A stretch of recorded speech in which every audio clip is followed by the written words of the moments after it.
Good morning, everyone, from Carpo. It's about 6:30 in the morning, and I woke up and decided, well, I'm gonna make a video about satire. It was a, it was one of those moments the other day where I was thinking about sarcasm, satire, and all the different jokes that we make about each other and about life. And I have one hand that says, some of it's a little too extreme. We shouldn't poke fun at issues of society that, unless they're things that are seriously wrong that we can change. But a lot of satire ends up picking at things that we can't change, poking fun at the reality of life, I guess. And to me, I think that's okay. Some people get really personal about the stuff. They hear somebody say something and they think that they're offensive. They think that it's derogatory and hateful. Really, it's almost a way for society to ease the tension that comes with being confused as a human. I was looking at some older news clippings, newspaper articles, the little comics that they used to have from, a century ago. And they were usually politically affiliated, and they were mostly pretty cheesy, but the satirical comedy of it, like having a lawmaker up on a globe with Lincoln pushing on it, some kind of, the random, you know what I'm talking about here. So I think by observing these things, observing these jokes that we poke fun at, it gives so much of a view into the full encompassing society that we really live in.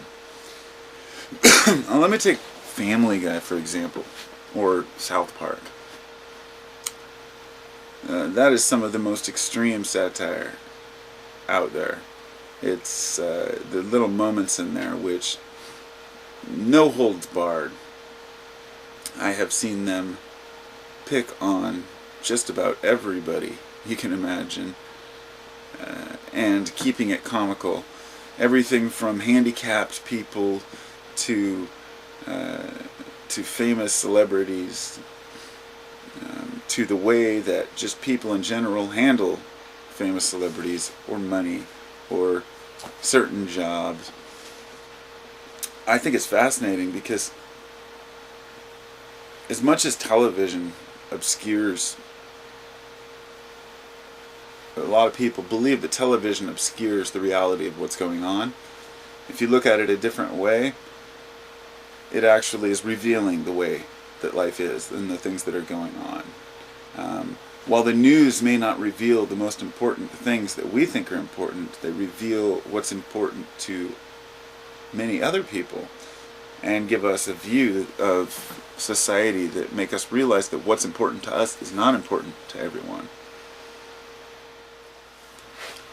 So a lot of people would say, who cares how other people feel or what other people think or what other people's beliefs or opinions are? As far as those who they believe are holding false ideas, false truths. For example, an atheist saying, why do I care what a Christian believes? It matters because we live in a society where we need each other. And if it didn't matter, people would have gone their own way a long time ago. Now, I hear a lot of people these days talking about going their own way, doing their own thing, opting out of society. Some people talk about getting off the grid or escaping from society. I was once in that state of mind. I wanted to do this. I wanted to completely leave the grids, just get off everything, and eliminate my dependence on fellow man or on society or on industry. And I processed that for 10 years, thinking about this. Is this something I really want? And I decided it's not. I'm a societal person. I am a social human. I enjoy conversation. I enjoy doing things with other people. I enjoy seeing and talking to other people.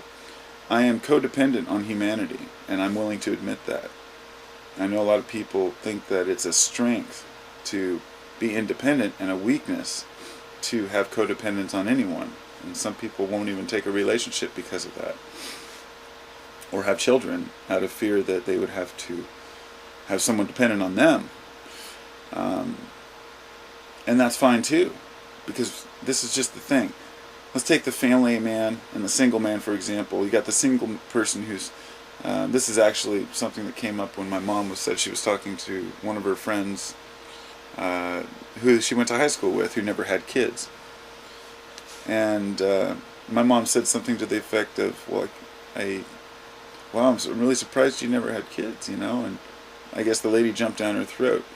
Says, I don't need those noisy brats. It's just a bunch of blah, blah, blah, blah, blah.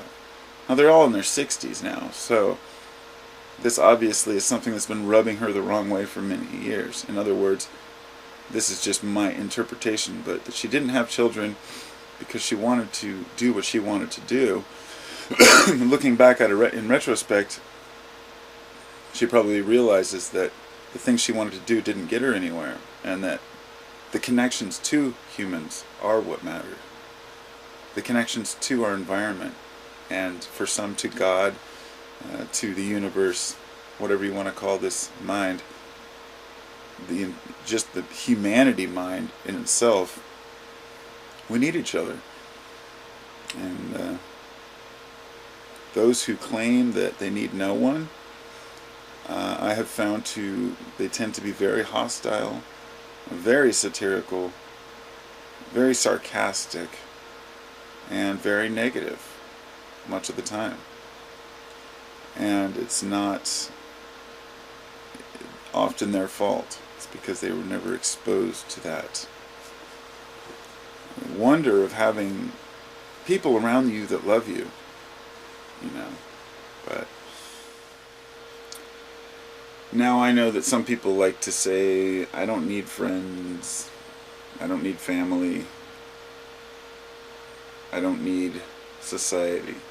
And that's fine. I mean, that's a personal choice. Many people are happier alone, so don't get me wrong. I'm not saying that every person is codependent.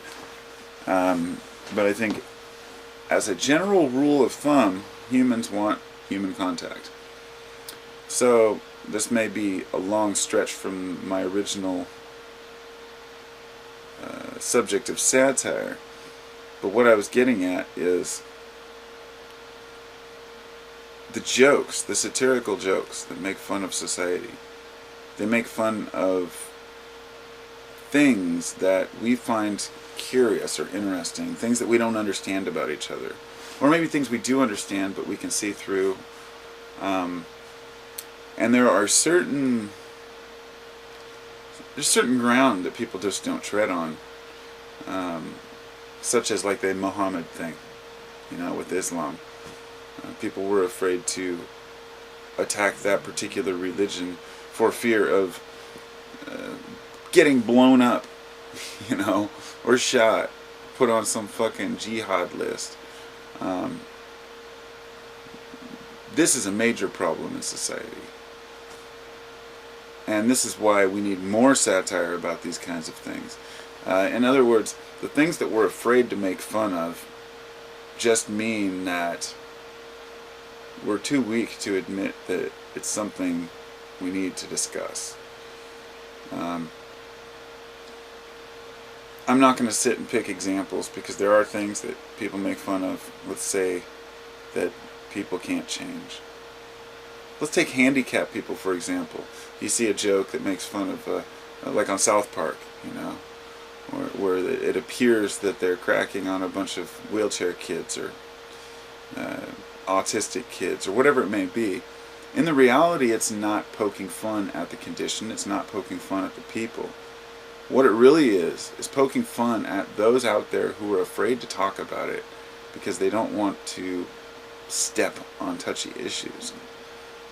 And nothing is sacred in the world of conversation. But there are some things that are done in very bad taste. And everybody has their limits of what a conversation should entail, what should be omitted, which types of things are acceptable. And it's all just seems like a big game to me, and it is. It's society's game, but it's nothing new. It's nothing that's going to go away. The issues that people don't want to talk about are usually the issues that affect them directly. People are always willing to talk about something that affects others or that is distant from them. Very difficult to confront certain people with their own problems because most people can't confront themselves with their own problems, let alone someone else. So we use satire to poke fun at the ideas of humans as well as our shortcomings. Because if you can't laugh at yourself, what good are you? I mean, people take life far too seriously. And I don't mean life as in living or, you want to live a serious life, sure. You want to enjoy things. You want to really get in there and see it for what it is. But the seriousness I'm talking about is where we're afraid to talk about things that are important because of the way that we might be seen. It's obvious to me that I don't have any problem talking about just about anything, but there are certain subjects that, let's say I made a video about, would be, I'd be torn down by everybody, like, how dare you say this, how dare you say that. But those aren't my interest subjects, and that was part of my point, that not picking on small groups and directly, but rather just picking on society as a whole for all of our stupid flaws and funniness. The way we can wake up in the morning worried about something and in an hour deal with getting ready for the day and move on and go through our cycles. And we're all doing this, 7 billion people doing their various little tasks every day. And it's funny. It is funny. Life is funny. Take care, everybody.